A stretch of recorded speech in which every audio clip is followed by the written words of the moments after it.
હનુમાનજીએ પોતાની વાનર સેના સાથે મળીને બનાવેલ રામ સેતુ વિશે તો આપણે સૌ જાણીએ છીએ, પણ શું તમે જાણો છો હનુમાનજી મહારાજે અન્ય દેવો સાથે મળીને આપણા વલસાડ જિલ્લામાં એક કૂવાનું નિર્માણ કર્યું છે?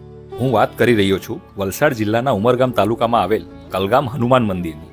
આ મંદિરની પ્રાગટ્ય કથા એવી છે કે હનુમાનજીએ દેવોને કૂવાના નિર્માણ માટે આમંત્રણ આપ્યું, પણ કોઈક રીતે એ આમંત્રણમાંથી ગ્રામ્ય દેવ એવા બરમદેવ બાકાત રહ્યા. કૂવા નિર્માણના કાર્ય વખતે બરમદેવે ખલેલ પહોંચાડવા કુકડાનું સ્વરૂપ લઈ બાંગ પોકારી, જેથી કોઈક જોતા હોવાનું અનુભૂતિ થતા દેવો અદૃશ્ય થઈ ગયા અને હનુમાનજી દોડીને આ રાયણના વૃક્ષમાં સમાઈ ગયા. એટલે જ કલગામ મંદિર રાયણીવાળા દાદાનું મંદિર તરીકે પણ ઓળખાય છે.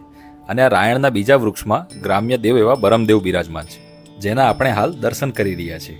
આજે પણ જોઈ શકાય છે એમ આ કૂવામાં અડધું બાંધકામ પથ્થરનું અને અડધું બાંધકામ ઈંટોનું છે. શ્રાવણ માસના દરેક શનિવારે અહીંયા ખૂબ મોટી સંખ્યામાં ભક્તો દર્શન માટે આવે છે. તો તમે ક્યારે આવી રહ્યા છો કલગામ મંદિરના દર્શન કરવા?